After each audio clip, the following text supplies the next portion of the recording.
Indian जो navy है वो राफेल फाइटर जेट्स खरीद रही है। इससे पहले इंडियन एयरफोर्स जो थी वो भी उन्होंने भी खरीदे। ये इतना पैसा डिफेंस पे क्यों लग रहा है सुमित भाई? इंटरनेशनल कम्युनिटी चुप साधे बैठी है, उनकी कानों पे जू नहीं रेंग रही है। हब बनेगा इंडिया का रफेल, और इसके बाद जो यूएई में जाएगा, जो इंडोनेशिया में जाएगा, जो ग्रीस से जाएगा, तो इस प्लांट से निकला हुआ रफेल बनेगा। तो ये मेक इन इंडिया जो हम कहते हैं उस पर भी फिट हो रहा है। तो यहाँ टेक्नोलॉजी ट्रांसफर भी हो रही है, इंडिया में प्रोडक्शन भी हो रही है, सप्लाई लाइन भी आ रही है, और धीरे धीरे इंडिया को एमआरओ हब बनाया जाएगा एशिया पैसिफिक का रफेल का।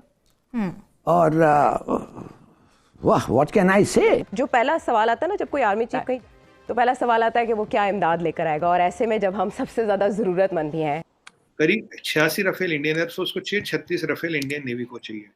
86 और 36, करीब 125 जहाज की बात करें मोटा मोटा। यहाँ तालिबान की तरफ से ये जो धमकियां दी गई हैं, करीब अगले 2 महीने में फ्रांस का एक डेलीगेशन आएगा, फ्रांस के प्रेसिडेंट भी आ सकते हैं, क्योंकि धमकी आ चुकी है। ये धमकी मतलब इसकी इंटेंसिटी क्या है? अब सूरत हाल जो है वो और ज्यादा नाजुक दौर में गुजर रही है। दौर है, आर्मी चीफ गए में है, और हम यहाँ पे किस किस्म की खबरें सुन रहे हैं? तज्जिए क्या, खुशखबरी मिलेगी इकोनॉमी के हवाले से, खुशखबरी मिलेगी सऊदी अरब कुछ दे देगा। यहाँ रोजगार दो, टेक्नोलॉजी ट्रांसफर करो।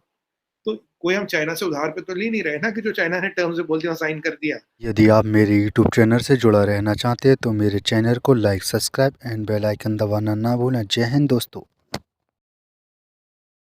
सुमित भाई, सुनने में आया है कि इंडियन जो नेवी है वो राफेल फाइटर जेट्स खरीद रही है। इससे पहले इंडियन एयरफोर्स जो थी वो भी उन्होंने भी खरीदे। और ये भी पता चला है कि जो इंडियन नेवी है वो जिसे वो कहते हैं ना अमेरिकन, जो सुना है कि F/A-18 सुपर हॉर्नेट जो थे उनको छोड़ के तो राफेल की तरफ जा रहे हैं। ये इतना पैसा डिफेंस पे क्यों लग रहा है सुमित भाई?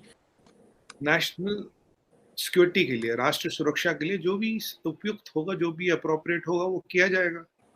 और देखिए, जब आपकी कंट्री डेवलप हो रही है, आप सुपर पावर इन मेकिंग हो, आपका आर्सेनल, आपका रखरखाव, आपका लिविंग स्टाइल, आपका ease of living, ease of business, everything has to go up, and modern technology, modern day equipments of the warfare have to come in. अगर आप Rafale की बात करें, रफेल के जो डील है बहुत बड़ी है। आप इसको अमेरिका वगैरह के बारे में देखिए, मैंने आपको आपके पुराने शो की बात है, तो मैंने आपको बोला था 4-5 कंपनियां अभी हमारे को सी ट्रायल्स दे रही है, बोला था 5 महीने पहले बोल चुका हूँ आपको। और मैंने तब आपको ये भी बोला था most probably Rafale will make it, क्योंकि रफेल का जो इक्विपमेंट है वो एडवांस्ड है। और 3-4 चीजें जो हमें समझने की, करीब 86 रफेल इंडियन एयरफोर्स को चाहिए, 36 रफेल इंडियन नेवी को चाहिए। 86 और 36, करीब 125 जहाज की बात करें मोटा मोटा। यहाँ जो रफेल एम है, इसमें जो है ये जो कैटापोस्ट लॉन्च होता है और जो एरेस्टर बेस्ड लैंडिंग होती है, दोनों को सपोर्ट करता है। ठीक है, हमारे दोनों एक तरफ का कैरियर पे चले। दूसरी बात चीमा साहब, आपको याद होगा ये शायद 5 अप्रैल 2021, हाँ 5 अप्रैल 2021 को एक एमओयू हुआ था हिंदुस्तान एरोनॉटिक्स और सेफ्रॉन इंजन, सेफ्रॉन टेक्नोलॉजीज के बीच। ये जो इंजन है ये M88 सीरीज का इंजन है। इसका ये हाई थ्रस्ट इंजन है। आई थिंक इसका thrust is 110 kilo knots care. ये इंजन इंडिया में बनेगा, और जो भी ये रफेल बनेगी इंजन इंडिया में बनेगा, और 50% ये जो बनेगा जहाज ही इंडिया में बनेगा। उसके बाद यहाँ असेंबली आएगी, और यहाँ से एक बार फिर ये एमआरओ हब बनेगा। MRO is maintenance, research and maintenance, repair and operation hub बनेगा इंडिया का रफेल। और इसके बाद जो यूएई में जाएगा, जो इंडोनेशिया में जाएगा, जो ग्रीस से जाएगा, तो इस प्लांट से निकला हुआ रफेल बनेगा। तो ये मेक इन इंडिया जो हम कहते हैं उस पर भी फिट हो रहा है। तो यहाँ टेक्नोलॉजी ट्रांसफर भी हो रही है, इंडिया में प्रोडक्शन भी हो रही है, सप्लाई लाइन भी आ रही है, और धीरे धीरे इंडिया को एमआरओ हब बनाया जाएगा एशिया पैसिफिक का रफेल का। और उसके बाद ये टेक्नोलॉजी यहाँ से जो जहाज निकलेंगे, नए ऑर्डर यहाँ से बन के निकलेंगे। तो ये आप इसको एक छोटी डील ना समझिए, बहुत बड़ी डील हो रहा है। हमारा business is worth hundreds of billions dollars 5 years 10 years down the line।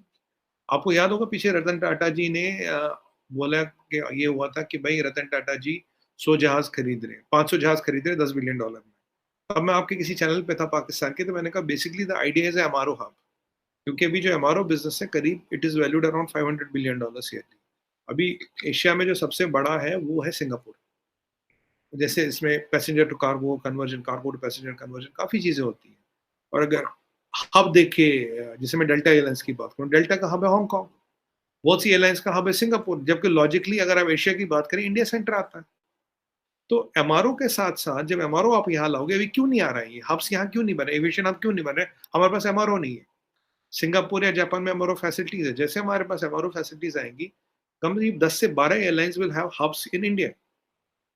और आपको तो पता होगा India is the fastest growing aviation market. जो वर्ल्ड ओवर एविएशन मार्केट्स का CAGR है करीब 11-12% है, हमारा CAGR 25% है।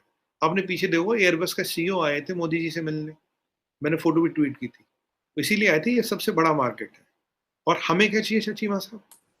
देखिए आपको अच्छे अच्छे शुभ समाचार सुना रहा हूँ, मैं आपको बोलता ना आपको शुभ समाचार सुनाता रहूँ। देखिए हमें क्या चाहिए, हमें चाहिए इंजन, हमें चाहिए हाई थ्रस्ट इंजन, और हाई थ्रस्ट इंजन अब यहाँ बनेगा। अभी 5 कंपनियां वैसे बाय द वे इंजन बनाना शुरू कर दी, UB technologies, Rolls Royce, saffron, Sukhoi और हिंदुस्तान एरोनॉटिक्स। और ये जो सैफरान के इंजन है डेल्टा में, ये हमारा जो है चेतक है, ध्रुव है, उसमें ऑलरेडी लगते हैं। तो अब ये इंजन बनाने के बाद हमारा एक अपना कमर्शियल एयरक्राफ्ट का भी वेरिएंट है। कमर्शियल एयरक्राफ्ट का जो हमारा वेरिएंट है उसका नाम है सारस, 32 सीटर 72 सीटर। इंजन की समस्या ठीक होती है उसको भी हम बहुत जल्दी 3-1 साल में उसको भी हम लॉन्च कर देंगे, क्योंकि सबसे बड़ा जो एविएशन मार्केट है इसमें भी तो मेक इन इंडिया आना चाहिए ना, या लोग आके इंडिया में बनाए या इंडियन वेरिएंट चलाए। पर अगर आपको इंडिया में बिलियंस ऑफ डॉलर चाहिए, देखिए अगर मैं यहाँ कैलकुलेटर उठाऊँ, क्योंकि थोड़ी मेरी मैथमेटिक्स ना आप जानते कमजोर है, 86 + 36, अगर हमें 122 जहाज देने हैं किसी को, 122 जहाज 10, 20, 25, 30 बिलियन के जाएंगे, तो हम $30 बिलियन उठा के दे दे क्या? उसे बोलेंगे इंडिया में बना, यहाँ एम्प्लॉयमेंट दे, यहाँ रोजगार दो, टेक्नोलॉजी ट्रांसफर करो।